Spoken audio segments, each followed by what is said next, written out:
사무엘하 4장 5절부터 12절까지의 말씀을 봉독하겠습니다. 부에로 사람 림몬의 아들 레갑과 바나가 길을 떠나 볕이 쬐을 때쯤에 이스보셋의 집에 이르니 마침 그가 침상에서 낮잠을 자는지라. 레갑과 그의 형제 바나가 밀을 가지러 온 채하고 집 가운데로 들어가서 그의 배를 찌르고 도망하였더라. 그들이 집에 들어가니 이스보셋이 침실에서 침상 위에 누워있는지라. 그를 쳐 죽이고 목을 베어 그의 머리를 가지고 밤새도록 아라밧길로 가 헤브론에 이르러 다윗 왕에게 이스보셋의 머리를 드리며 아뢰되 왕의 생명을 해하려 하던 원수 사울의 아들 이스보셋의 머리가 여기 있나이다. 여호와께서 오늘 우리 주 대신 왕의 원수를 사울과 그의 자손에게 갚으셨나이다 하니 다윗이 부에로 사람 림몬의 아들 레갑과 그의 형제 바나에게 대답하여 그들에게 이르되 내 생명을 여러 환난 가운데서 건지신 여호와께서 살아계심을 두고 맹세하노니 전에 사람이 내게 알리기를 보라 사울이 죽었다 하며 그가 좋은 소식을 전하는 줄로 생각하였어도 내가 그를 잡아 시글락에서 죽여서 그 소식을 전한 가품으로 삼았거든. 하물며 악인이 의인을 그의 집 침상 위에서 죽인 것이겠느냐. 그런즉 내가 악인의 피 흘린 죄를 너희에게 갚아서 너희를 이 땅에서 없애하지 아니하겠느냐 하고 청년들에게 명령하며 곧 그들을 죽이고 수족을 베어 헤브론 목가에 매달고 이스보셋의 머리를 가져다가 헤브론에서 아브넬의 무덤에 매장하였더라. 다윗의 정권에 대치되어 있던 사울 왕가의 후계자 이스보셋이 참으로 우습게 죽는 장면이 소개되고 있습니다.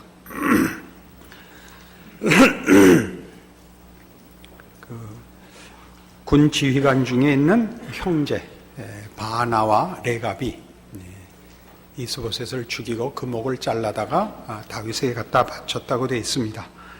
6절에 보시면 레갑과 그의 형제 바나가 밀을 가지러 온 채하고 집 가운데로 들어가서 그의 배를 찌르고 도망하였더라. 7절 그들이 집에 들어가니 이렇게 되는 것은 둘이 사건의 전후를 얘기하는 것이 아니고 6절이 전체 서술이고 7절은 구체적인 설명입니다. 그래서 그냥 순서대로 그걸 시간 순서와 사건의 순서를 보면 죽였는데 또 있어서 또 죽이고 그렇게 돼버렸습니다. 이 사무엘하의 4장의 이 사건이나 그 앞에 3장에서 봤듯이 아브넬이 이스보셋을 이제 배신하고 그 사울 왕가를 사실은 다윗에게 이미 넘기기로 하여 다윗과 정치적인 타협을 보고 그러나 그 동생의 원수를 갚으려는 요압 손에 의하여 죽고 하는 일들이 있은 후에 이스보셋은 그 군지휘관 수하에 있는 군지휘관에 의하여 어처구니 없는 죽임을 당하여 다윗의 이제 왕권이 전체 형편상 유일한 답이 되는 그런 위치에 들어서게 된 설명입니다. 그러나 다윗은 여기서 자세히 보시면 이 일에 아무런 주도권을 행사하지 못합니다. 그는 사실은 이 모든 일어나는 일들의 주인공입니다. 그가 하나님 앞에 세움을 받은 종이며 하나님께서 약속하신 그 은혜의 왕권을 허락받은 자입니다. 그러나 그는 지금 아브넬의 그 배신과 타협으로 말미암는 일에서나 또 오늘 이스보셋이 죽는 사건에서나 아무런 그 주인공 역할을 못합니다. 사실 우리가 기대하는 다윗은 좀 더 멋있게 모든 이스라엘 국민들에게 종교적 지도자로, 정치적 지도자로 또 뭐 여러 가지 면에서 그 합당한 그 위엄을 또는 영광을 나타내고 등극해야 옳습니다. 그러나 성경은 전혀 다윗이 그러지 못하고 있다고 기록하고 있습니다. 다윗은 우리가 위대하기를 원하는 사람 중에 하나입니다. 다윗이 위대하지 않다 그러면 우리는 신앙의 어떤 그 초점이나 목표나 또는 무슨 그 생각의 근거를 잃을 수 있습니다.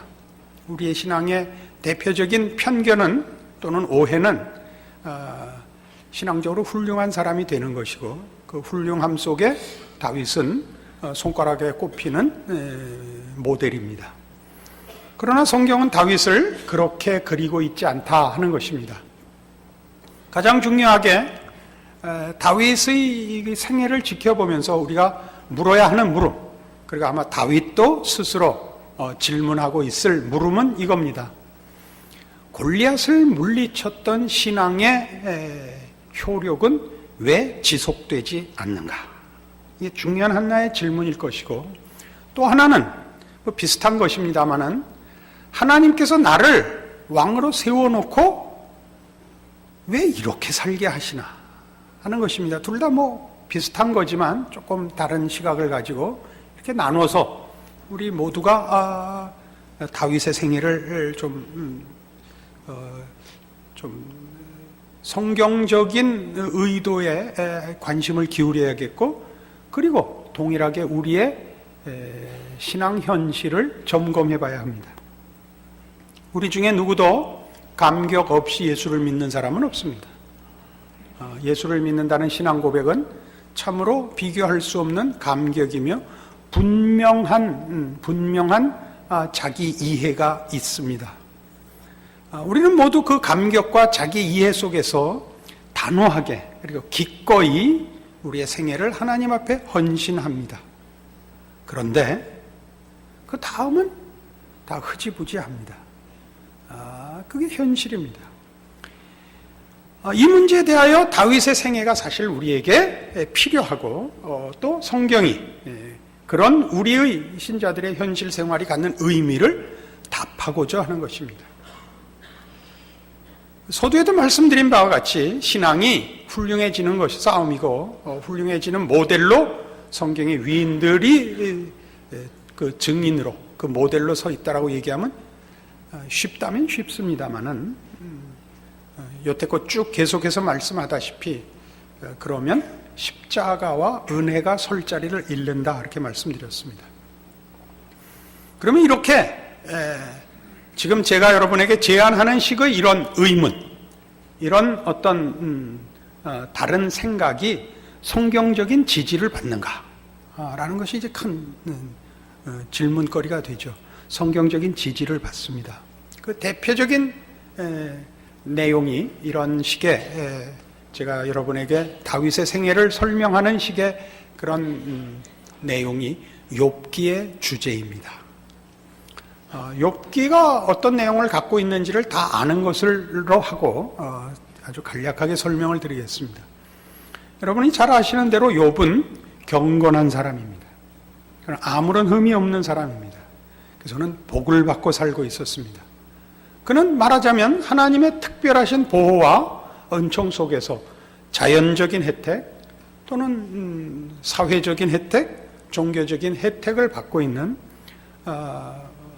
그 요람 속에 누워있는, 그래서 모든 필요를 공급받고 있는 사랑받는 아이 같은 그런 위치에 있었습니다.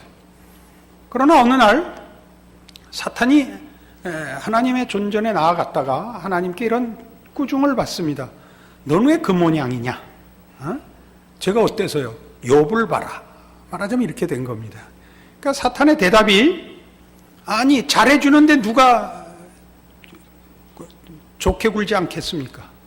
그러니까 그럼 욥이 잘해줘서 나한테 잘한단 말이냐? 그러면 네 마음대로 한번 해봐라. 이렇게 해서 소위 우리가 읽을 때 마음에 일어나는 그 생각같이 하나님과 사탄 사이에 일종의 내기가 붙어서 힘없는 욥은 그 다음부터 고생을 하게 됐다 하는 식의 얘기가 전개가 됩니다. 그러나 여기에는 중요한 성경의 가르침이 있죠. 무슨 가르침이 있냐면 경건이라는 것이, 좀 더 포괄적으로 신앙이라는 것이 대가와 조건 없이 유지될 수 있는가? 라는 질문이 욥기인 것입니다. 잘해주니까 잘하지요. 대한 이제 그 질문에 대한 답을 이제 펼쳐 나가는데 그 답을 찾아 나가는 과정도 굉장히 재미있습니다. 왜냐하면 하나님께서 한 영혼을 항복시키는 일은 하나님 홀로 하나님의 능력과 주권이라는 이름으로 하나님 쪽에서 한 영혼을 조작하거나 조종하여 또는 강요하여 그 신앙을 항복시키는 것이 아니라 신앙을 고백한 한 인격이 그의 신앙 고백을 현실과 연결하여 끝없는 질문과 끝없는 자기 성찰 속에서 그 고백이 갖는 진정한 의미를 찾아가게 된다. 사람의 몫이다 하는 얘기가 아니라 그렇게 하나님이 그 완성과 진정한 답에 이르도록 인도하신다 하는 것이 욥기입니다. 그래서 그는 고통스러운 이제 생애를 보내는 겁니다. 현실적으로 물리적으로 받는 고통뿐만 아니라 정신적, 신앙적인 고통을 겪는 거죠. 하나님, 이 일이 왜 생겼습니까? 나한테 무엇을 원하십니까?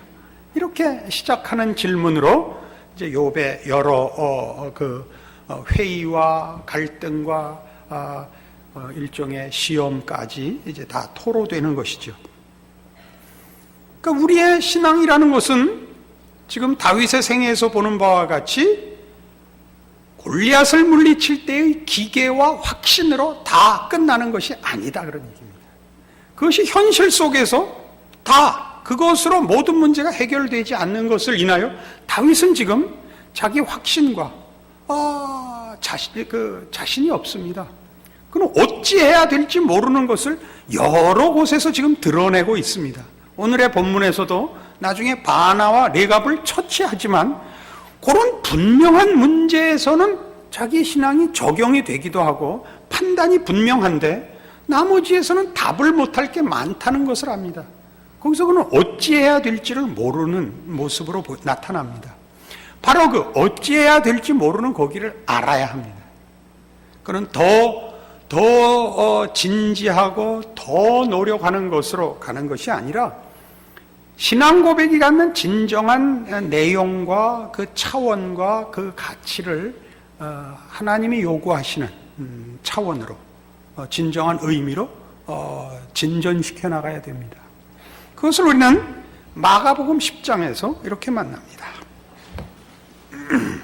신약 성경 두 번째 책인 마가복음 10장 35절입니다.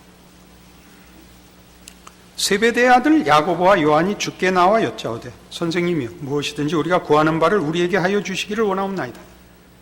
이르시되 너희에게 무엇을 하여 주기를 원하느냐 여짜오되 주의 영광 중에서 우리를 하나는 주의 우편에 하나는 좌편에 앉게 하여 주옵소서. 예수께서 이르시되 너희는 너희가 구하는 것을 알지 못하는도다. 내가 마시는 잔을 너희가 마실 수 있으며 내가 받는 세례를 너희가 받을 수 있느냐. 그들이 말하되 할 수 있나이다. 예수께서 이르시되 너희는 내가 마시는 잔을 마시며 내가 받는 세례를 받으려니와 내 좌우편에 앉는 것은 내가 줄 것이 아니라 누구를 위하여 준비되었든지 그들이 얻을 것이니라. 열 제자가 듣고 야고보와 요한에 대하여 화를 내거늘 예수께서 불러다가 이르시되 이방인의 집권자들이 그들을 임의로 주관하고 그 고관들이 그들에게 권세를 부리는 줄을 너희가 알거니와 너희 중에는 그렇지 않을지니 너희 중에 누구든지 크고자 하는 자는 너희를 섬기는 자가 되고 너희 중에 누구든지 으뜸이 되고자 하는 자는 모든 사람의 종이 되어야 하리라. 인자가 온 것은 섬김을 받으려 함이 아니라 도리어 섬기려 하고 자기 목숨을 많은 사람의 대속물로 주려 함이니라. 야고보와 요한이 뭘 구했다고요? 주의 영광 중에 우리를 하나는 우의정으로 하나는 좌의정으로 앉혀주십시오. 이게 무슨 요구냐 하면 우리의 믿음에 대한 보상을 주십시오. 우리는 주를 따랐습니다. 주의 제자가 되었고 모든 세상의 것들을 포기하고 주께만 헌신했습니다. 그러니 이런 보상을 주십시오. 그러자 예수님께서 말씀하시기를 그러면 너희가 내가 마시는 잔을 마실 수 있고 내가 받는 세례를 받을 수 있느냐라고 묻습니다. 이 수사학적 질문이라는 겁니다. 강한 부정입니다. 아주 강한 부정. 너희는 내가 마시는 잔을 마실 수 없고 내가 받는 세례를 받을 수 없기 때문에 그건 너희가 말하자면 얻을 수 없다. 그런 뜻이 됩니다. 근데 예수님께서 마시는 잔, 예수님께서 받는 세례는 십자가입니다. 이 십자가는 우리 다 죽을 수밖에 없는 인생을 죽음으로부터 영생으로 반전시키는 하나님의 구원입니다. 이것은 예수 그리스도밖에 할 수 없는 것입니다. 그의 사역이며 그분만이 하실 수 있는 구원입니다. 그러니까 이건 아무도 흉내를 낼 수가 없습니다. 아무도 그걸 대신할 수 없고 같은 고난을 받을 수가 없습니다. 그러나 뜻밖에도 이런 강한 부정을 해놓고 이렇게 이 강한 부정을 했는데 이제 무식한 제자들은 그 정말 질문인 줄 알고 뭐라고 답하냐면 39절에 보듯이 그들이 말하되 할 수 있나이다. 이제 무식하면 용감하다 이런 얘기죠. 그러자 뜻밖의 예수께서 이르시되 너희는 내가 마시는 잔을 마시며 내가 받는 세례를 받을 것이다 라고 이번에 긍정을 하십니다. 조금 설명이 필요합니다. 예수님만이 하실 수 있는 반전을 그들은 이룰 수 없습니다. 그러나 예수께서 만드신 반전에는 다 참여해야 합니다. 그죠? 예수님이 이루신 구원을 우리가 대신 혹은 예수님이 하신 같은 일을 우리가 하지 못합니다. 우리는 누구를 위하여 죽을 수 없고 우리가 누구를 살려낼 수 없습니다. 그러나 예수 안에 있는 복음이 우리를 통하여 증거되듯이 또 예수께서 반전시켜 놓은 영생을 우리가 얻듯이 그가 열어놓은 길, 그 안에서 이루어진 구원은 다 우리의 것이 됩니다. 그런 차원에서 이 제자들은 이제 예수님이 드신 잔과 받으신 세례에 참여하게 됩니다. 그 결과에 참여하는 거죠. 따지면. 그런데 이 문제에서 내가 열어놓은 이 길로 인하여 그 전에 있던 세계 질서에서 다른 세상의 질서로 갈 것인데 그 첫 질서는 뭐였냐 하면 42절에 보는 바와 같이 이방인의 집권자들이라고 설명되는 이 세상 질서에서는 가진 자가 군림하는 질서입니다. 그 가졌다는 것은 하여튼 세상 권력이죠.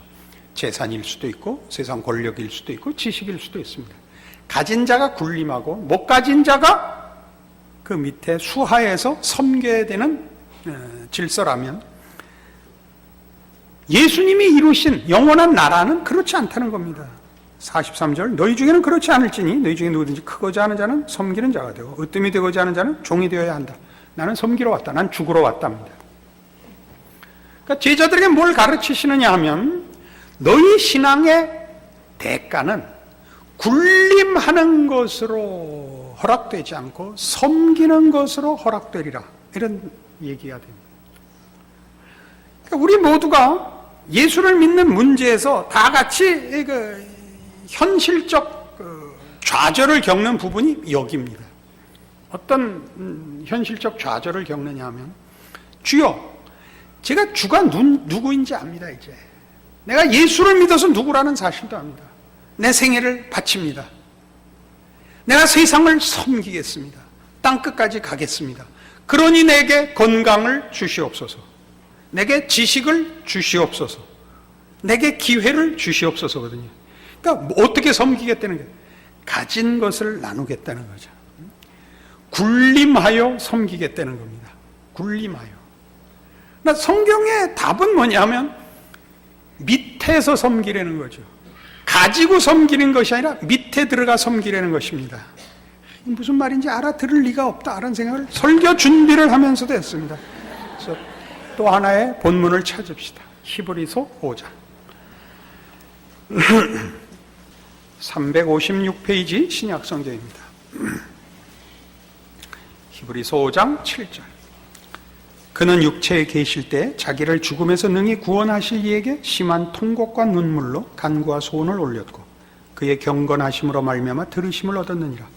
그가 아들이시면서도 받으신 고난으로 순종함을 배워서 온전하게 되셨은즉 자기에게 순종하는 모든 자에게 영원한 구원의 근원이 되시고 하나님께 멜기세덱의 반차를 따른 대제사장이라 칭하심을 받으셨느니라. 예수님이 육체에 계실 때 자기를 죽음에서 능히 구원하실, 죽음에서 사망에서 영생을 만들어내실, 우리가 이해하기 좋게 무에서 유를 창조하실 수 있는 전능하신 하나님께 무슨 기도를 했느냐 하면 심한 통곡과 눈물로 간구와 소원을 올렸다. 무에서 유를 만들어내실 이에게 눈물과 통곡으로 기도했다는 건 뭘 의미하죠? 무에서 유를 창조하실 수 있는 이가 이 소원을 안 들어주시는 처지에 있었다고요. 고난의 자리, 억울한 자리에 예수님을 보내셨다니까요. 사망에서 영생을 만드실 수 있는 이에게 심한 통곡과 눈물로 기도해야 되는 처지를 생각해 보십시오. 우리 모두가 바로 여기에 걸려 있는 거 아니에요? 하나님이 누구시냐? 천지를 지으시니다. 그 아들을 나를 사랑하사 보내시니다. 근데 나는 왜 현실이 거지 같으냐? 여기라 말이에요. 알아들으세요? 표정 관리 좀 하실까요? 우리 모두가 거기에 걸려 있지 않습니까? 예수님이 그 인생을 사셨다니까. 예수님은 우리를 구원하러 오셨고 천지를 지으신, 창조하신, 사망에서 영생을 만드시는 하나님의 보내심을 받았는데 눈물과 통곡으로 기도해야 하는 길을 걸었다고요. 그게 섬기는 길이라니까. 우리는 별 달고 봉사하고 싶단 말이에요. 내가 별을 달아야 보태줄 못도 있고 능력도 있고 기회도 있고 그렇게 하는 것이 내 신앙과 헌신의 그 보상이면서 신앙 실천의 조건이란 말이죠. 하나님 하시는 말씀은 우리 보고 그러니까 너 쫄다고 돼갖고 수하에 들어가라는 거예요. 그러니까 여러분 지금 처지들을 보세요. 여러분이 신앙생활을 제대로 하지 못하고 자신 있어 하지 못하는 이유가 뭐죠? 여러분이 가지신 그 분명한 신앙 고백과 열정에 대하여 하나님이 아무런 것도 허락하시지 않았다는 것 때문에 하나님 앞에서 여러분의 신앙 자체에 대한 확신과 하나님의 사람으로 살 수 있는 문제에 대한 자신이 다 없는 겁니다. 하나님이 나한테 아무것도 안 줬거든요. 응? 무슨 지위를 준 것도 없고 지식을 준 것도 없고 권세를 준 것도 없고 하다못해 돈을 주거나 하다못해 잘생기게라도 해주던가 아무것도 없단 말이에요. 그게 뭘 하려는 건가? 그렇게 병신같이 내가 보낸 자리에서 쪼다같이 살다 뒤지라니까. 이 말을 못 알아듣는. 그게 섬기는 거예요. 예수님이 그러신 것처럼 털 깎는 자 앞에 잠잠한 양같이 조롱과 오해와 멸시 속에 죽어나가시는 거예요. 그게 섬기는 거예요. 그게 섬긴다 그러면 우리는 잘난 척을 하고 섬겨요. 스포트라이트를 받으면서 섬겨. 그러니까 섬겨야 하는 대상 안 쳐다보고 관객을 쳐다보지 다. 눈가를 뽑아야 된다. 이렇게 성경에 나와 있어요. 이게 무슨 교만이라든가 허영심이라는 문제에 걸리는 게 아니라 근본적으로 여러분 자신의 신앙을 점검하는데 이게 큰 문턱이 되잖아요. 그죠? 나는 아무것도 아닌가 보다. 내 신앙은 하나님께 연락되지 않았다가 되니까 문제인 거예요. 그러니까 다윗의 생에서 다윗도 지금 고민하고 있는 겁니다. 이게 뭔가 하고 있고 여러분 스스로도 바로 이 문제에 걸려 있을 것은 선생님은 다 압니다. 얼굴에 다 써 있으니까. 여러분 스스로가 자신의 신앙을 이제 이 다윗의 생애에 비춰보면서 또 예수님께서 하신 이 말씀을 보면서 확연하게 깨달아야 돼요. 내 인생은 받아들여졌구나. 하나님이 이렇게 걷게 하시는구나. 이 자리에선 내가 하나님의 사람으로 살아야 되는구나. 이거보다 더 자신의 자리와 자신에게 허락된 목보다 더 중요한 건 없습니다. 각자에게 하나님이 그 아들을 보내서 허락하시고 그 아들로 인하여 영광을 받으시듯이 영광 받기 위하여 세워놓은 자리요 조건이요 자격입니다. 이걸 놓치면 신자들에게 기적도 없고 믿음도 없고 기쁨도 없습니다. 다른 데 가서 그 대가를 찾으려고 하시면 안 됩니다. 그래서 마태복음 6장 이런 결론으로 자연스럽게 오게 됩니다. 마태복음 6장 33절. 그런즉 너희는 먼저 그의 나라와 그의 의를 구하라. 그리하면 이 모든 것을 너희에게 더하시리라. 너희는 먼저 그의 나라와 그의 의를 구하라. 이게 무슨 얘기 속에 나오는 거죠? 공중나는 새를 보라, 들에 핀 백합화를 보라. 오늘 있다 내일 아궁이에 던지우는 들풀도 하나님이 이렇게 입히시거든 하물며 너희일까 보냐 믿음이 적은 자들아. 이게 이어 나오는 겁니다. 무슨 싸움이었죠? 의식주 문제 싸움이라고요? 먹고 살고 생명을 보존하게 해요. 그런 거 신경 쓰지 말고 뭐 해라? 그의 나라와 의를 구하라. 맞습니다. 그러나 우리는 오늘의 우리의 본문과 연결시키면 한 걸음 더 나갈 수 있습니다. 그런 게 넉넉해야 하나님의 사람으로 살 수 있고 봉사할 수 있는 것 아니란다. 네 자리에서 순종하는 것이 믿음이란다. 하나님의 뜻이 거기서 펼쳐진단다. 이겁니다. 그의 나라와 그의 의를 구하는 것은 가장 사소한 것, 가장 감추어지고 누가 눈여겨보지 않는 데서도 할 수 있는 일이고, 하나님은 그렇게 하여 세상을 변화시킬 것이며 하나님의 영광을 드러내실 것입니다. 하나님의 나라는, 성경에 의하면 하나님의 나라는 가루 서말 속에 넣어 전부 부풀게 한 누룩 같다 그랬습니다. 밀가루가 누룩을 삼켜버렸지만 결국은 누룩이 밀가루를 전부 부풀리는 것처럼 우린 그렇습니다. 그러나 우리는 이렇게 밀가루 속에 들어가려고 하지 않습니다. 빵집에가 있습니다. 그러시면 안 됩니다. 빵집 주인이 되려고 하지 마시고, 주방장이 되려고 하지 마시고, 밀가루 속에 들어가는 누룩이 되셔야 하고, 하늘에 썩는 밀알이 돼야 됩니다. 감추어지는 겁니다. 씨를 심은 자리인지 안 심은 자리인지 표가 나지 않습니다. 신자의 현실적인 자리를 보십시오. 내가 누군지 누가 압니까? 내가 나를 모르는데 넌들 나를 알겠냐? 그런 가스펠송 아시죠? 그게 우리를 당황시키는 겁니다. 우리는 하나님의 사람이 되면 굴림할 거라고 생각을 하는 겁니다. 그렇지 않습니다. 이렇게 하셔야 됩니다. 그의 나라와 의를 어떤 자리에서? 여러분 처한 자리에서 이루십시오. 어떻게? 순종함으로. 그게 섬기는 겁니다. 여러분에게 허락된 지위와 위치와 자격과 형편에서 하십시오. 그래서 이 33절이 6장의 결론이 아닙니다. 34절이 결론입니다. 왜요? 거기 그러므로가 나오기 때문입니다. 그러므로 내일 일을 위하여 염려하지 말라. 내일 일은 내일이 염려할 것이요 한날의 괴로움은 그날의 족하니라. 한날의 괴로움. 왜 괴로움이에요? 그의 나라와 의를 구하여 사는 것을 괴로움이라고 표현한 이유가 뭘 것 같아요? 그게 멋있게 하는 일이 아니고 자랑스럽고 영광되게 세상적인 가치로 하는 역할이 아니고, 세상에서 보면 있는 것 같기도 하고 없는 것 같기도 하고 비응신 같고 미쳤나 싶은 그런 자리를 지키는 겁니다. 예수 믿는 사람들 다 만사형통해요. 기도하면 다 낫고, 기도하면 다 잘 살고, 기도하면 뭐 안경은 왜 끼고 나왔어요? 믿음 없이. 그렇지 않아요? 우리 얼마나 많은 제한 속에, 그 세상의 그 어려움 속에 우리가 묻혀있고 그 세력 속에 잡혀 있는가 보세요. 거기서 하나님의 사람이 되라고요. 어떻게? 그의 나라와 의를 구하라고요. 그 통치에 순응하라고요. 그 통치. 그것이 우리의 역할이고 그것이 우리의 신앙입니다. 그게 섬기는 겁니다.